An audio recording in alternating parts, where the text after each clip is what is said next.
Something walks whistling past my house every night at 3:03. Every night. No matter the weather. Something walks down our street whistling softly. You can only hear it if you're in the living room or the kitchen when they walk by, and it always starts at exactly 3:03. The sound is faint at first. Somewhere at the beginning of the lane near the Carson place. We're towards the middle of the street. So the whistling moves past us before fading away in the direction of the cul-de-sac. When I was younger, my sister and I would sneak into the kitchen some nights to listen. Mom and Dad didn't like that, and we'd catch hell if they found us out there. They were never too hard on us, though, since we always stuck to the one big rule. Don't try to look at whatever was whistling. My neighborhood is a funny place. I've lived here since I was 6 and I love it. The houses are small but well kept. Good-sized yards. Plenty of places to explore. There are a lot of other kids here my age. I turned 13 back in October. We grew up together and would always play foursquare in the cul-de-sac or roam around from back porch to back porch in the summer. This was a good place to grow up. I'm old enough to see it. And there's only the two strange things here. The night whistling and the good luck. The whistling never bothered me much. Like I said, I couldn't even hear it from my bedroom. But Mom and Dad don't like talking about it. So I've stopped asking questions. My dad is a strong guy. Tall and calm. He has an accent since he moved to the US as a kid.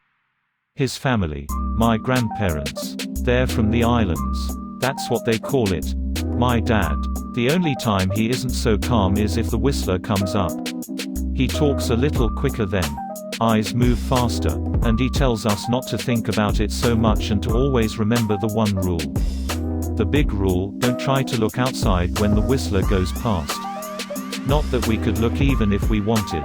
See, there are shutters on the inside of every window. Thick pieces of heavy canvas that pull down from the top and latch to the bottom of the window frame. Each latch even has a small lock, about the size of what you'd find on a diary. My dad locks those shutters every night before we all go to bed and keeps the key in his room. My mom, I don't know what she thinks about the whistling. I've seen her out in the living room before at 3:03 when the sound starts. I could see her if I cracked my door open just an inch to peek. She's not out there often.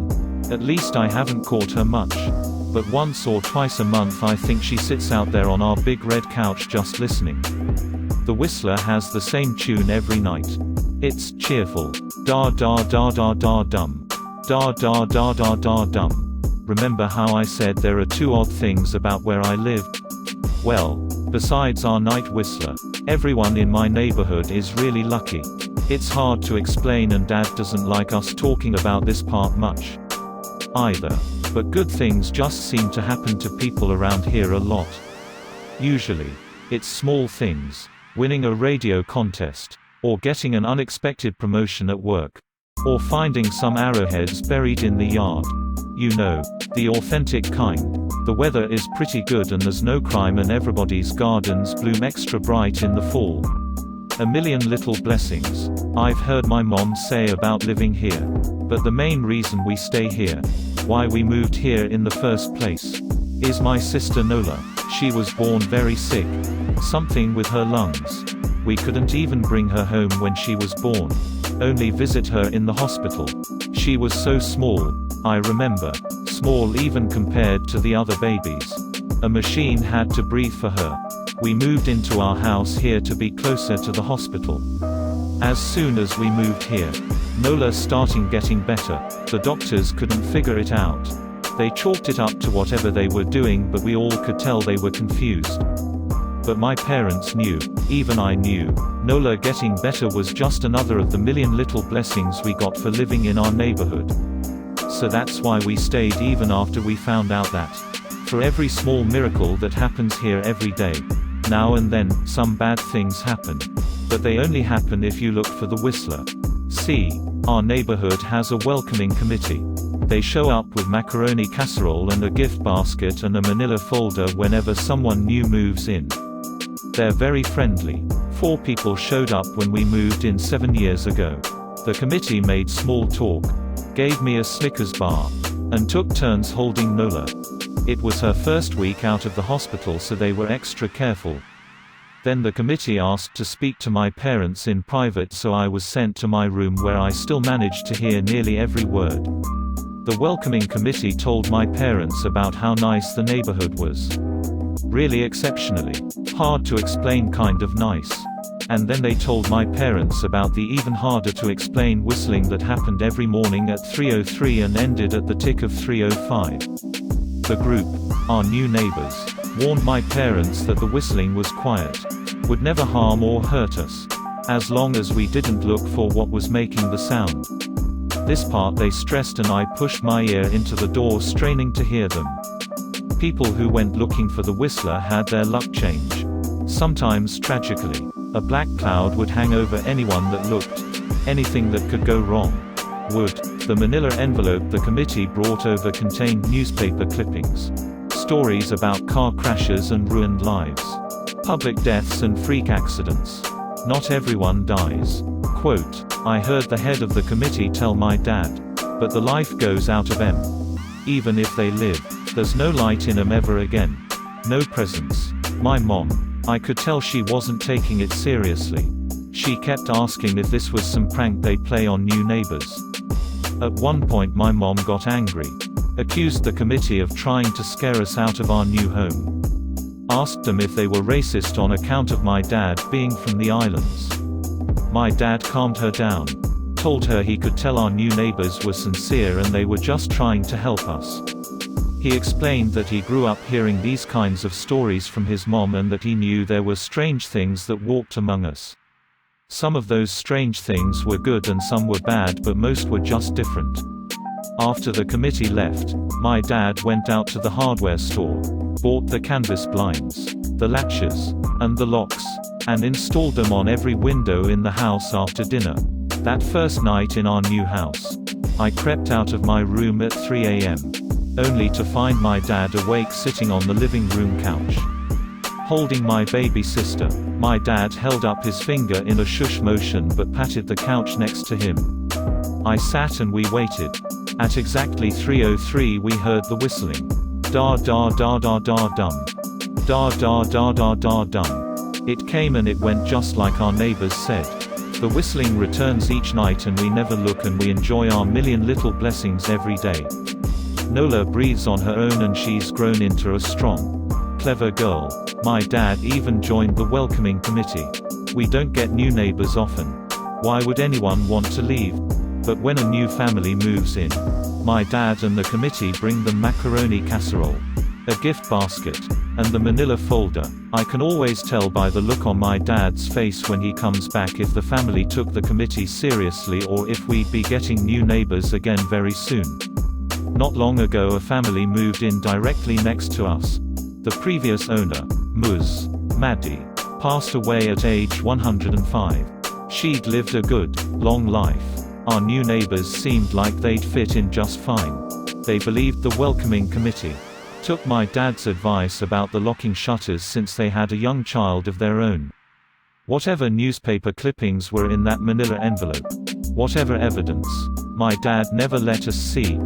But I imagine it must have been awfully convincing since our neighbors got along with no issues for the first month. One night, when our new neighbors had to leave town, they sent their son, Holden, to stay with us. He was 12, a year under me in school. I didn't know him well before that night, but as soon as his parents dropped him off after dinner I could tell it was going to be a bad time. Do you know who is always out there whistling every night? Holden asked the moment the adults left the room. The three of us were sitting in the den. Some Disney movie playing idly on the television. My sister and I exchanged a glance. We don't talk about that. Quote, I said, I think it's that weirdo that lives in the big yellow house on the corner. Holden said, Mr. Tolls, my sister asked. No way. He's really nice. Holden shrugged. Must be a psycho killer. Then, Nola tensed. We don't talk about it. Quote, I repeated, let's go in my room and play Nintendo. We spent the next few hours playing games, eating popcorn and then watching movies. A typical sleepover, but I could see Holden was getting antsy. After my parents had wished us a good night, locked the blinds, and gone to bed, Holden stood up from his beanbag and walked over to where Nola and I were sitting on my bed. "Have you ever even tried looking?" he asked. "It's nearly time." Like most sleepovers, we'd conveniently ignored any suggestion of a bedtime. I was shocked to see he was right. It was almost 3 a.m. I sighed. "We don't. See, I can't. I can't even try to look because my dad looks the blinds every night and hides the key." He continued, ignoring me. "So does our dad," said Nola. "No," replied Holden. "No, he doesn't. You saw him do it." Quote, I said, a little sharper than I meant to sound. Holden grinned. "Your dad locks the blinds." "Yeah, but he doesn't hide the key. He keeps it right on his normal keychain." "So?" I asked, worried I already knew what he would say next. Because I had noticed that my dad didn't bother hiding the key anymore after all of these years. Because he knew we took it seriously. "So, after your dad locked up but before your parents went to bed, I went to the bathroom. And on my way I may have peeked into their room. And I may have seen your dad's keychain on his nightstand. And I maybe went and borrowed the key to blinds." Nola and I stared and his grin only grew wider. "You're lying." Quote, I said. Holden shrugged. "You can check if you want. Just open your parents' door and look. You'll see his keychain right there on the nightstand. Stay here." Quote, I told both of them. "Don't move a muscle." I hurried over to my parents' room but hesitated at the door. If Holden wasn't lying, my dad would be angry. Beyond angry. I was scared thinking about it. But more scared of an open window with the whistler right outside. I opened the door, barely an inch, and looked in, but it was too dark to see. Taking a deep breath, I walked into the room. 2 steps into the dark I froze. The whistling started, and I could hear it clearly, from my parents' room. I never realized, but they must have heard the sound every night since we moved into the house.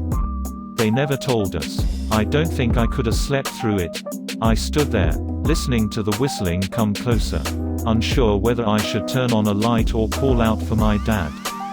Soft sounds from the living room brought me back to reality. "Nola!" Quote, I yelled, running out of my parents' room. Holden and Nola were standing near the front door next to a window. Holden wasn't lying. I could see him fumbling with the lock on one of the blinds. I heard a click. He did have the key. Holden let out a quick laugh. Nola stood next to him, hunched up, afraid but maybe curious. The whistling was right outside our house now. "I think I made a sound," called out. I can't remember. Time felt frozen. Clock hands nailed to the face.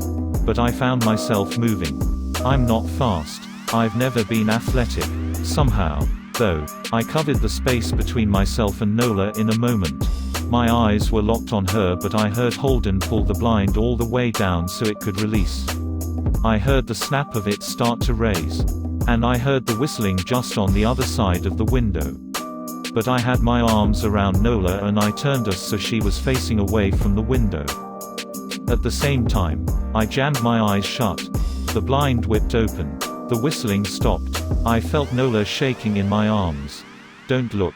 "Okay," I told her. "Don't turn around." We were positioned so that she was facing back towards the hallway and I was facing the window. My eyes were still closed. I felt her nod into my shoulder. I reached out with the arm not holding Nola and tried to touch Holden. My hand brushed against his arm. He was shaking worse than Nola. "Holden?" I asked. Silence. I reached past him and gingerly felt for the window. Eyes still sealed shut. The glass was cold against my fingertips. Colder than it should have been for the time of year. I moved my hand up the window, searching for the string to the blind. The glass began to get warmer the farther I reached, and there was a gentle hum feeding back into my fingertips. I tried not to think about what might be on the other side of the window. Finally, I touched the string and yanked the blinds shut. I opened my eyes. In the dim light leaking out from the kitchen, I could make out Holden, pale and small, staring at the now closed window. "Holden?" I asked again. He turned towards me and he screamed. Everything became a flurry of motion. Lights sparked to life in the hall. Then the living room. My parents' footsteps thudded across the hardwood floor. I didn't turn to look back at them. My eyes were glued to Holden. He was pale. Had bit his lip so hard there was a thin red line of blood running down his chin and he'd wet himself. "What happened?" my dad asked from behind me. I managed to swivel away from Holden and look back. He looked. I'd never seen my dad scared before, but I saw it that night. In that moment, an old, ugly terror stitched on his face. A parent's fear. "Just Holden," he mouthed to me. I nodded yes. My dad let out a breath. He looked so relieved I nearly expected him to cheer. But then he turned to Holden and my dad's face changed. I wondered if he felt bad for feeling good that Holden was the only one that looked. There was a knock at the door. We all froze. Holden whimpered. "Don't answer it," my mom said. She stood at the threshold of the hall. I'd always thought she was a skeptic and just humored my dad about the windows and the whistler, but that night we were all believers. I noticed that both of my parents held baseball bats they must have taken from their bedroom. The knock came again. A little louder this time. "Please don't open the door," Holden whispered. My dad walked over to him. Hugged him close. "We won't," my dad promised. Still holding his bat. "Nothing is coming in here tonight." Thud thud thud. This time the knocking was loud enough to rattle the door. Holden screamed again and Mola clutched her arms around my neck. My mom came over and knelt down next to us, wrapping my sister and me close. Thud thud thud. "Call the police," my mom whispered to my dad. The knocking instantly stopped. My dad looked over his shoulder at us. "Do you think?" He was cut off by frantic knocking that trailed off to a polite tap tap tap. "Police," something said from the other side of the door. The voice from outside sounded exactly like my mom. Like a parrot repeating the words back to her. "Police. Call. The police. Tap tap tap. Police." My mom pulled us closer. "Police. Police. Police. Police. Please stop." Quote. I heard her whisper to herself. "I don't think calling them will help." My dad said. "How will we know when they're the ones at the door?" The knocking came back harder than before. The door shook. Then it stopped. After a long moment, I heard the knocking again, but it was coming from our back door. We all turned together towards the back door, but the knocking immediately returned to the front door. Front to back to front. Loud then quiet then loud again. Suddenly, the sound was coming from both doors at once. Big, heavy blows like a sledgehammer. Then something started rapping against all of the windows in the house. Then the walls. It was like we were living inside a drum with a dozen people trying to play at once. Or we were a turtle and something was attempting to claw us out of our shell. "Stop," Holden yelled. The knocking died. "I won't tell," Holden said, staring at the door. "I promise I won't tell anyone what I saw. Just please go away." We waited for nearly a minute. Then we heard it. A soft tap tap tap coming from the window Holden had looked through earlier. Holden started to cry, sobbing like a prisoner watching gallows being built outside their cell. My dad held him, brushed his hair but never lied to him. Never told him things would be okay. The tapping at the window went on for the rest of the night. We huddled together in the living room for I don't know how long. Eventually, my mom tried to take us kids into my room while my dad stayed to watch the door. But the second we moved into my bedroom the knocking came back. So loud it was impossible to ignore. I was afraid the door couldn't take it. We went back to the living room and the knocking stopped. Only the tap tap tap on the window remained. None of us slept that night. The tapping stopped around 7 a.m. That's about the time the sun comes up here. We waited another 2 hours before my dad opened the blinds from one window. He made us all go back to my parents' bedroom first. I heard him open the door then come back in. "Okay," he told us. "It's done." Holden's parents came back around lunchtime. My mom and dad walked Holden over to his house and they all went inside for quite a while. Nola and I watched from the window. She stuck to me the whole day. Right at my side. Sometimes holding my hand. When my parents came back they looked grim but wouldn't tell us what they said to Holden's family. It was a Sunday so we all spent the day together. Ordered pizza and watched movies. That night everyone slept in my room. Nola and my mom in the bed with me. My dad in a chair he pulled over. There was no knocking that night or any night since. We didn't see much of Holden or his parents for the rest of that week, but by Thursday there was a moving truck in their driveway. Nola and I watched them packing up the whole afternoon after school. What sticks with me most is how tired Holden and his parents looked. All three had the same pallor, grim mouths, and lightless eyes. Even from across the street I could tell something was very wrong. Holden and his family were gone before sunset. I remember what the original welcoming committee said to my parents when we moved in. Not everyone who looks at the Whistler dies. But even those that lied have the light go out of them and the rest of their lives are full of misfortune. A million little tragedies. I think Holden's parents must have looked. Either to comfort him if they didn't believe or share the burden if they did. I watch Nola some days. Happy and young and alive. And I wonder if I'd been slower. If she'd looked out the window that night, would I have looked too? To comfort her, to share that burden. I'm glad I don't have to find out. It's been 2 months since the night Holden stayed here. We still live in that house. In that neighborhood. We still hear our Whistler walking past every night. The blessings. The luck. The good things here are too good to leave. But we're careful. We don't have friends over to spend the night anymore. And my dad hides the key to the blinds very, very well. Not that I've gone looking. Some things you just don't need to look for. Edit. Thank you for the silver, gold and plat. And thank you all for reading about one very, very bad night I had. I hope you all have a million little blessings.